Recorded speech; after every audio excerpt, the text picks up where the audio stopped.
Welcome to season 2 premiere of In the Tractor Seat. We are kicking this thing off. Last season, we had a number of great and important guests. We had a range of folks from meteorologists to elected officials to folks in the Walls administration, and ended our season last season with Congresswoman Angie Craig. So it's been a fun and educational journey last season. It was weekly last season. This season, it is going to be a monthly program.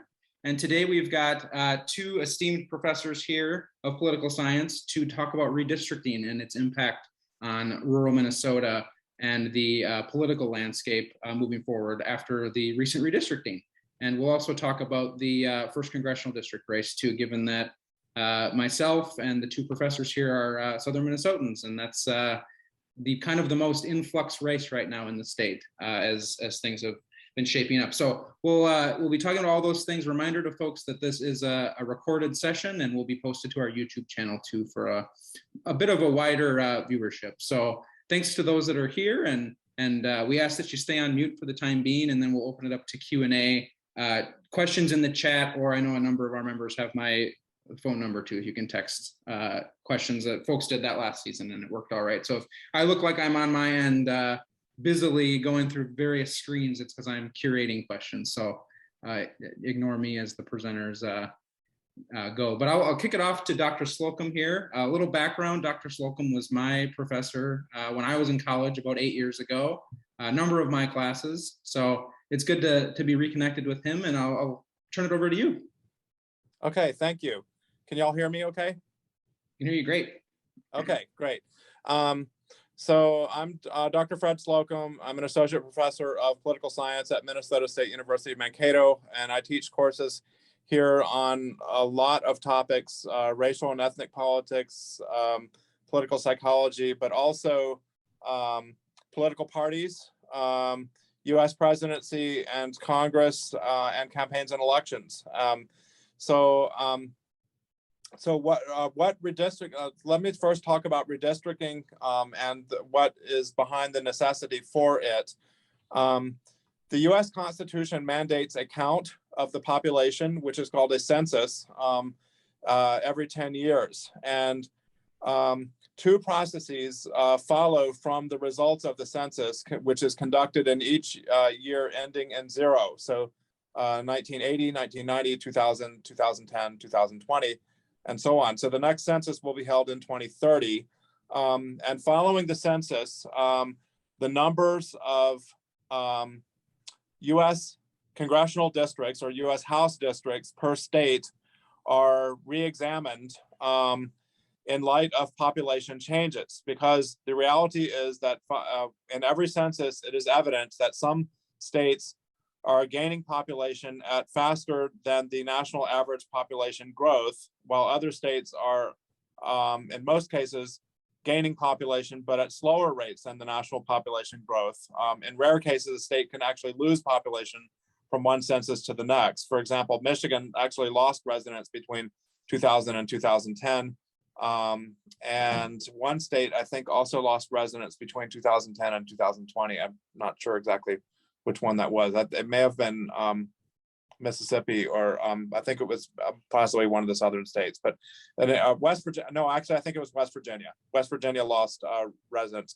But most states are growing from one census to the next. But the question of how quickly they are growing relative to the national average population growth is important in allocating the numbers of congressional districts to each of the 50 states. So that process of deciding the numbers of districts is called reapportionment. Okay, deciding how many districts each state receives. Minnesota is unique among the 50 states in that there actually has been no change in the number of districts Minnesota has all the way back to 1960.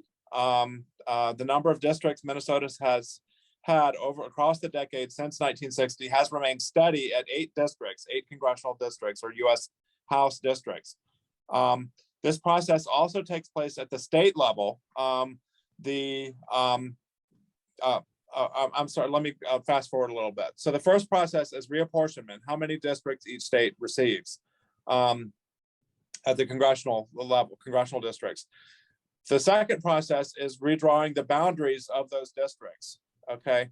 The US Supreme Court has ruled in some cases from the 1960s that the populations of different districts need to be aligned with the populations of other districts within, and this is true at the congressional level, and it applies to most states except those states for whom the entire state is a congressional district at large. For example, Wyoming. But in most states where it's possible to engineer equal populations across districts, that is required.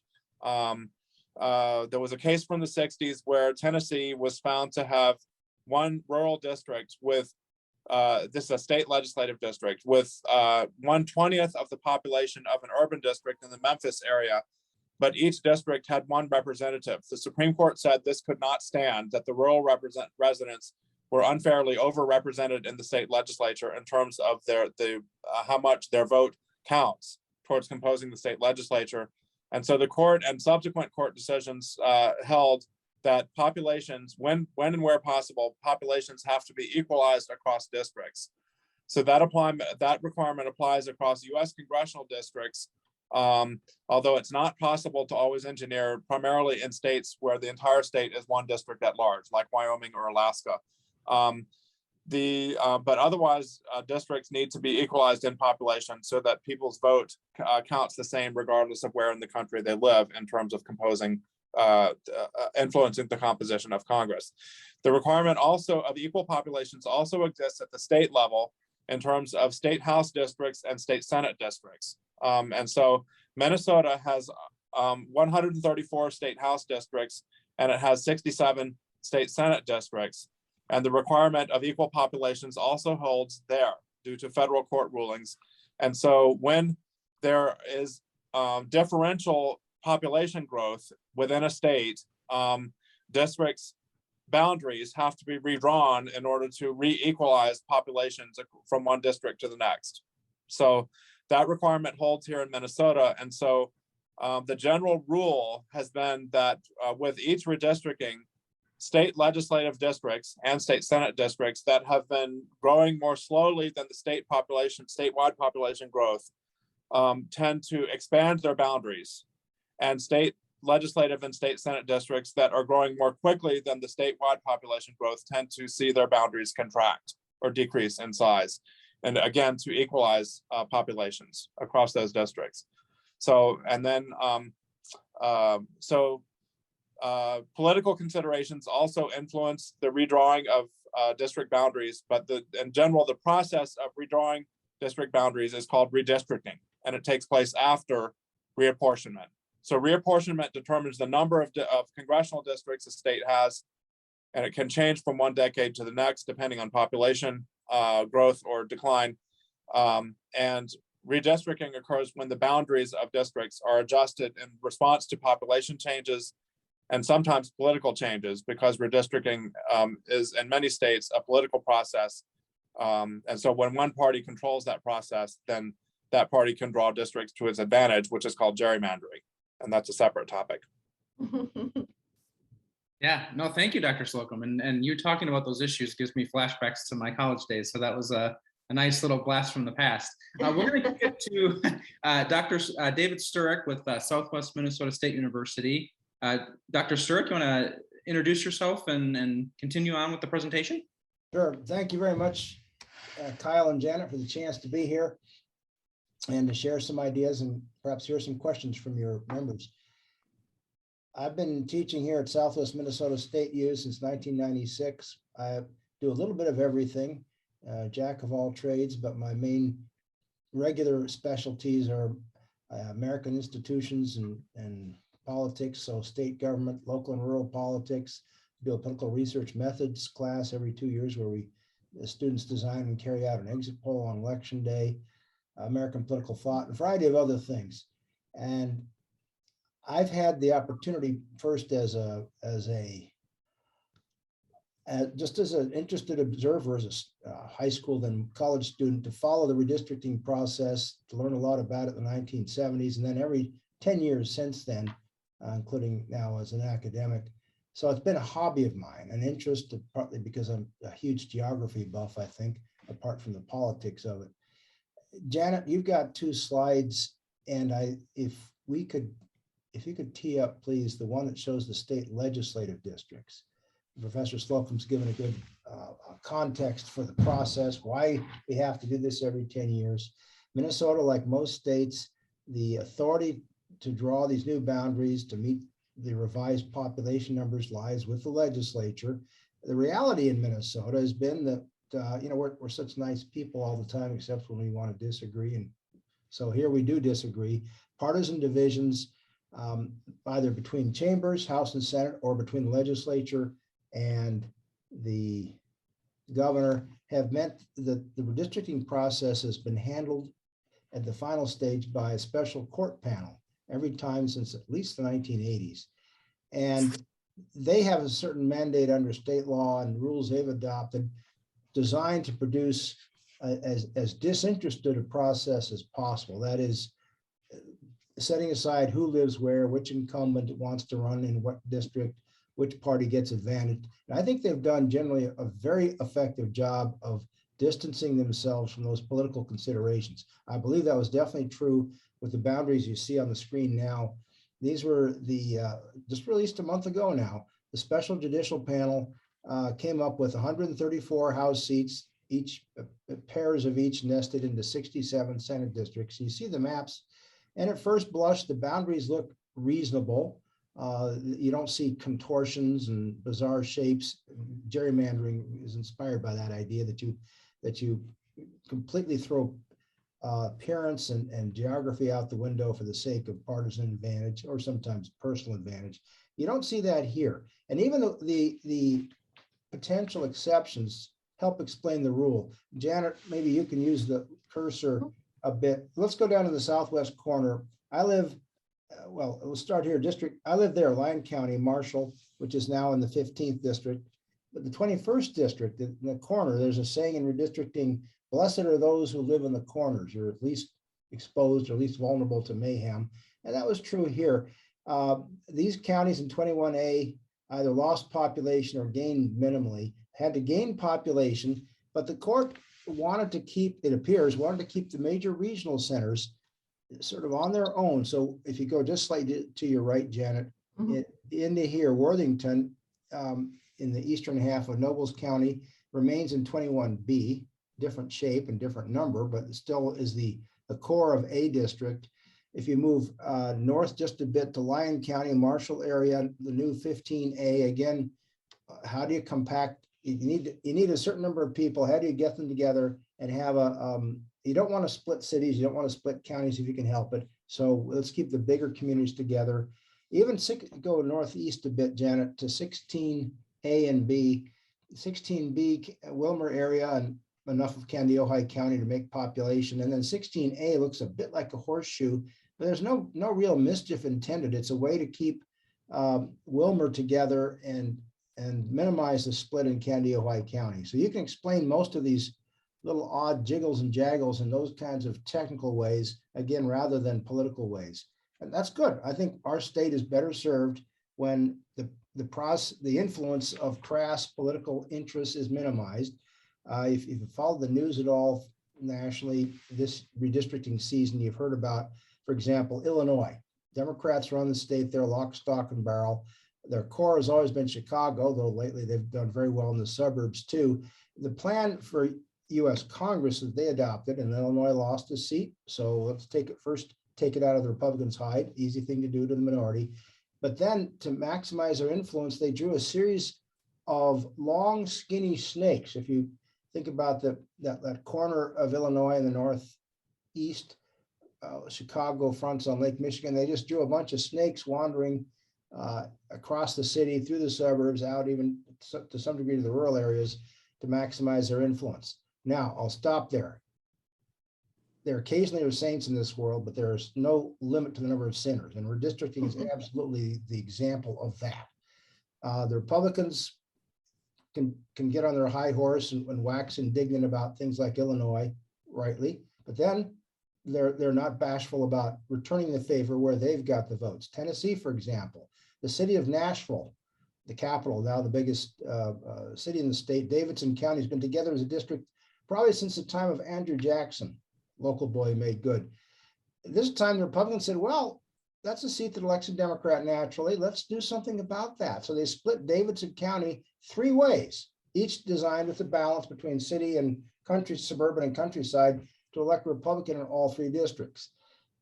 That kind of thing disgusted the hell out of me. If I can just speak non-academically for a second.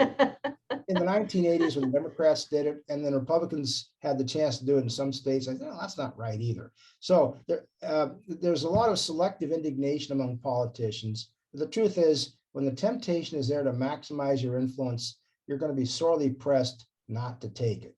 And just to comment for a sec, there are different ways to do this. I like the Iowa model. Whether it works for other states is another question. But since the 1980s, they adopted a law that the bureaucrats, the Legislative Research Bureau, is given some standards about don't split counties if you can help it and get the numbers close and so forth. They punch in the algorithms, they come up with a plan, 2 plans, one for the legislature, as we're talking here with Minnesota, the other for Congress, and they send it to the legislature. People who hold the election certificate should have some say, some accountability to the voters, but you got to select or approve or turn down both together as a package. You can't pick one and turn down the other. And if you really don't like it, the whole thing, you have to say so, vote it down, and send it back to the Service Bureau, the Legislative Research Bureau, to have another crack at it. That's worked very well for Iowa. Democrats have won under those plans. Republicans have won under those plans.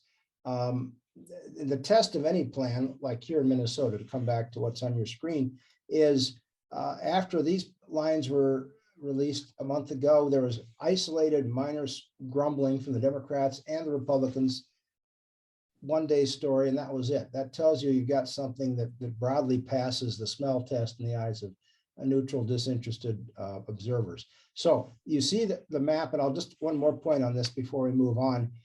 The concern, and one of the reasons the Farmers Union has put this program together, is what does this mean for rural and agricultural representation, influence in the policymaking arena? And the truth is, if rural areas are going to lose population or lag behind the overall growth rate as they do in Minnesota and like everywhere else, they are going to lose seats over time, but it's not drastic. For example, if Janet, if you could move that marker around in the southwest quadrant of the state, more or less from Wilmer southward and skirting around Mankato, there's about 10 House seats roughly in that region.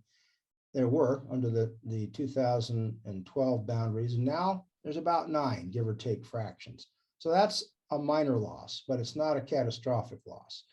And the truth is, you look at all these large districts. One of you commented in the chat box a minute ago about how big some of these things are. For example, District 15, where I live, the new now 15, it's about 200 miles from corner, as Janet shows you, to corner, hugging the Minnesota River. That's a lot of territory. That's bigger than Connecticut and Rhode Island together, probably, at least by distance. That's a lot of territory.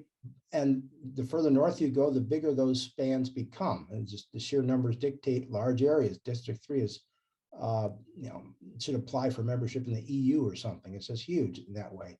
But that said, there are an awful lot of those big districts. They're still there. They're not, you might lose 1 or 2. I think the northern part of the state maybe lost the equivalent of 1 House seat, for example.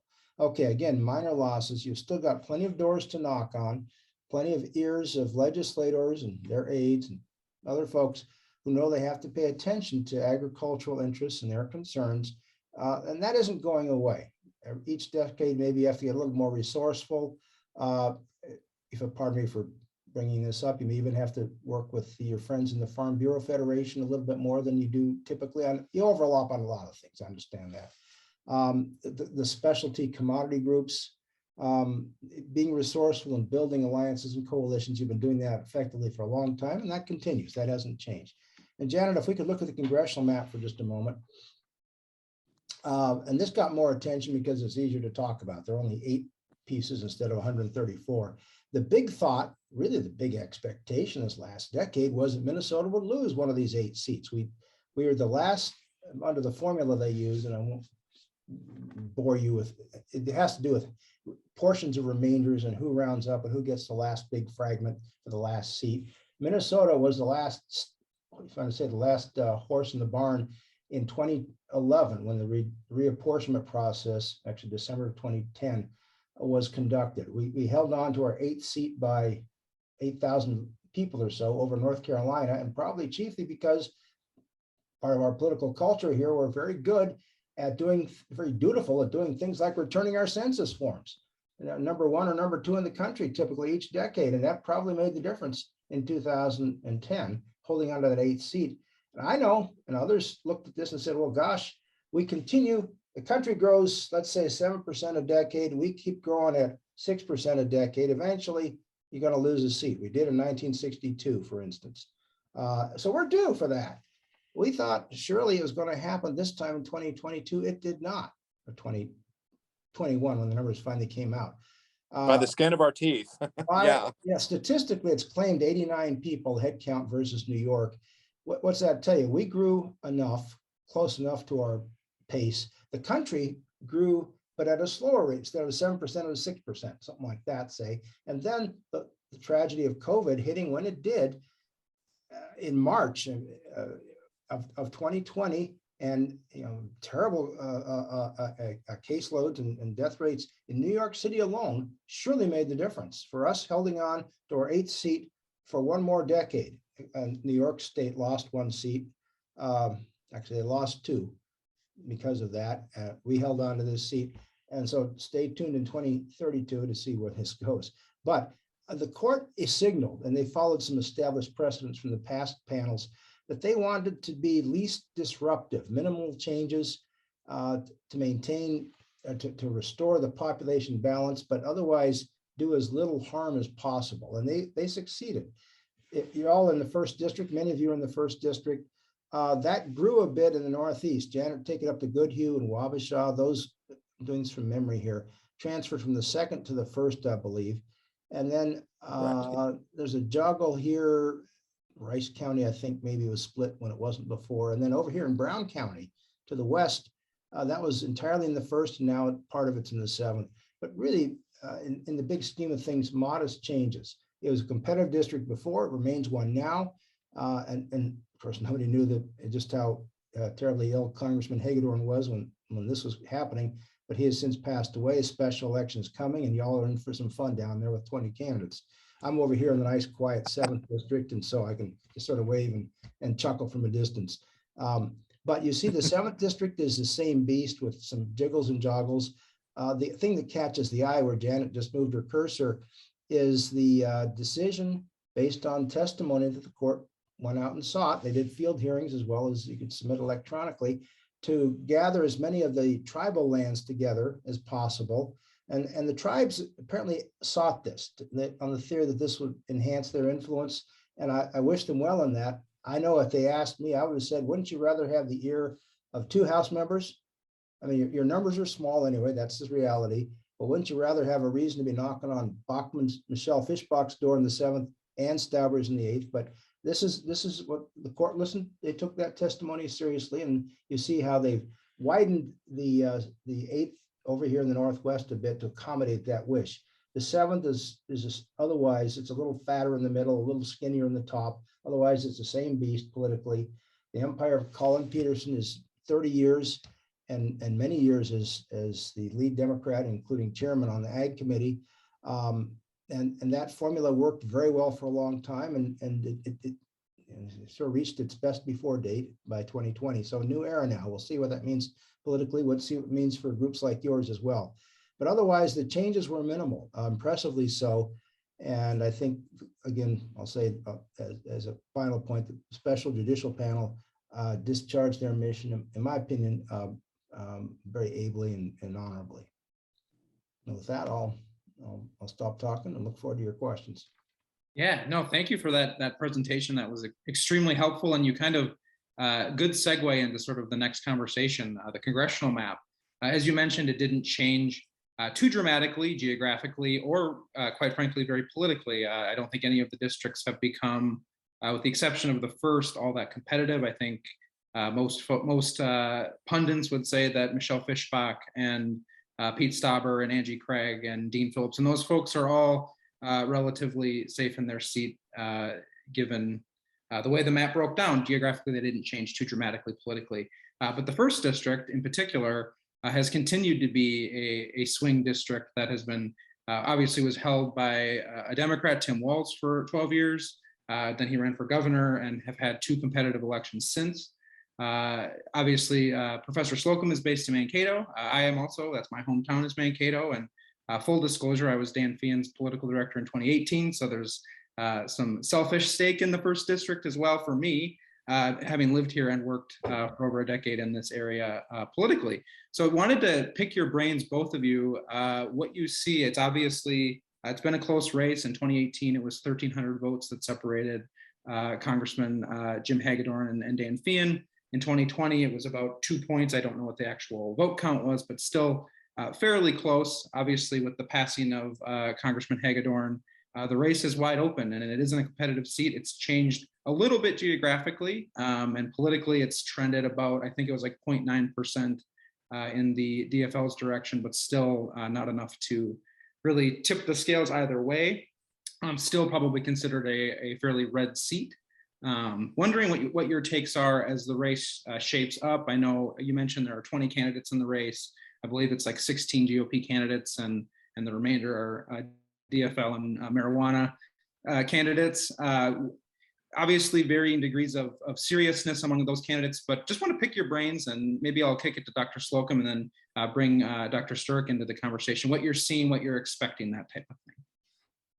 Well, there's going to be, the most recent event in this race has been the close of the filing period, which was on March 15th. And there were some late filing candidates that brought the total number of candidates up to 20 at that point in time. Among the Republicans in the race, local Representative Jeremy Munson is the most prominent. He represents the Lake Crystal area state house district that used to be represented by Tony Cornish, former Representative Tony Cornish. But he also has he also helped, along with several others in the legislature, broke off to form an independent Republican caucus, which technically is its own caucus, but is kind of a quasi offshoot of the Republican Party in the state house. He's probably among the most prominent of Republican candidates, but I remember there was another one from Rochester, who I think has a political base there, and Rochester is the most populous community in the first district. So it's on May 24th, there's going to be a primary in advance of, and that will winnow the fields of the DFL and Republican fields to one nominee for the special general election, or the special election, which will be held on August 9th, which is to fill the remainder of the what was Representative Hagedorn's term. And also on May 31st is the close of the filing period for the general election, November 8th, I believe. That will fill the seat permanently, at least for a 2-year term, until the next election in 2024. So coming up May 24th, the special primary for the special general election on August 9th. May 31st, the close of the filing period for candidates who want to run in the general election on November 8th. August 9th is the primary for the general election, which will decide officially the major parties' nominees. And also August 9th will be the special election that will temporarily fill the former Hagedorn seat until January, when the new Congress is seated. And then the candidate who wins in the general election on November 8th then will assume office in January of 2023.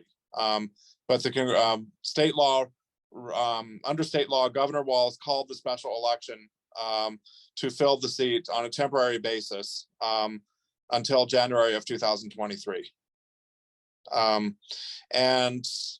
I think the fact that there are more Republicans than Democrats in the race probably speaks to the likelihood that this is a Republican-leaning district, so there's probably more interest on the Republican side. That said, however, I would say this district is not as heavily Republican as the 7th district is to the west. Kyle, could I jump into a couple of quick things? I know time is short. The question that's been bounced around in the chat box: could we expand the size of the legislature and give more seats at the table for rural Minnesota? Because more seats. Many states have larger houses, but we have the biggest Senate already at 67 seats. We could have a larger House. The practical problem is that the chamber for both Senate and House are already filled up. The way they were designed and built in 1905, completed then, you'd have to do some dramatic remodeling, and maybe that's worth the discussion, but it would not be an easy process. Quickly on the 1st Congressional District, I would say there are 5 serious Republicans, and you've mentioned, I think I'll add Jennifer Carnahan, Congressman Hagedorn's widow, and Matt Benda, an attorney from Albert Lee, who is very well connected in agriculture circles, and I think has an interesting possibility. If the top 2 or 3 candidates bang on each other enough, he might be able to slip up through the middle. We'll see about that. And then Wabasha County.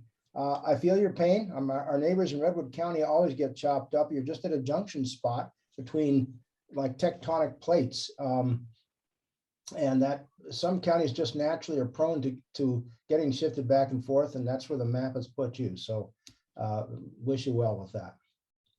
Yeah, thank you for answering those questions. We were just going to get to those in the chat, so thank you for addressing both of those. And it looks like to end it out, we'll probably go a little bit closer to 1 p.m. here, it's looking like, and that's perfectly fine. Teresa Keaveney has her hand raised. Teresa, do you want to chime in? Sure.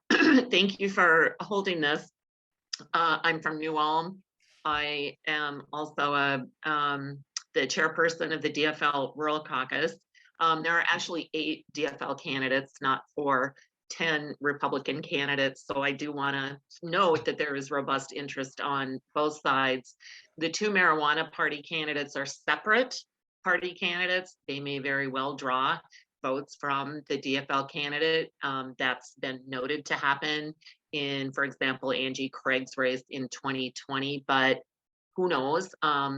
They won't have a primary because they're just 2 separate marijuana parties. So, and I would also just say an overlay to the primary and general election dates are the endorsing conventions at the state Senate level and the congressional district level. Though I'm a Minnesota native, I lived in Montana and was involved in politics there and the Dakotas. This endorsement process, endorsing conventions like this are kind of new to me. And there's a lot of work that goes into on the part of candidates and on the part of organizations and party units, as well as groups like the DFL Rural Caucus in endorsing. And still, a candidate could not be endorsed and move on to the primary and general election. Witness Mark Dayton, witness Tim Walz. So I just throw out that the relevance of the endorsing conventions to me is perhaps diminishing over time, given the true electoral outcomes. But that's a newcomer's perspective. Yeah, no, thank you, Teresa, for that clarification on the number of candidates. I know I was off the cuff on the numbers because I knew that there were more GOP candidates than DFL, but that's a great. Thank you for pointing out the breakdown there, and you bring up really good points about the process and especially the endorsement process, because as you've mentioned, it hasn't been extremely relevant in a few of the last elections. Kyle, could I just add? I think to be fair to the DFL, they have a district that President Biden carried, didn't he not? I believe so. Yes, he did. It's a competitive district, and they have 2 interesting candidates. I don't know how it's going to work for them this year. It may be a tough year, though you don't know that until the votes are counted. But Jeff Ettinger, retired CEO of the Hormel Food Company, and Richard Painter, the legal, political, public service ethics guru, who did serve in a Republican administration, though it wasn't a partisan position. They both offer some interesting possibilities. And the challenge for the Democrats is, if we're having this discussion 10 years ago about greater Minnesota, there are lots of seats the Democrats carried or had carried or could carry. It's a lot harder for them now, but guess what? The same is true for Republicans in the suburbs. That used to be their heartland.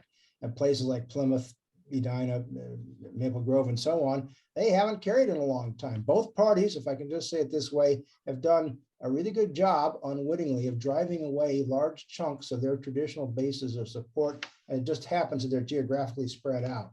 Now, the opportunity for Democrats is to come up with a candidate who has some ability, some entree to reach voters perhaps they've lost, someone with an ag business background.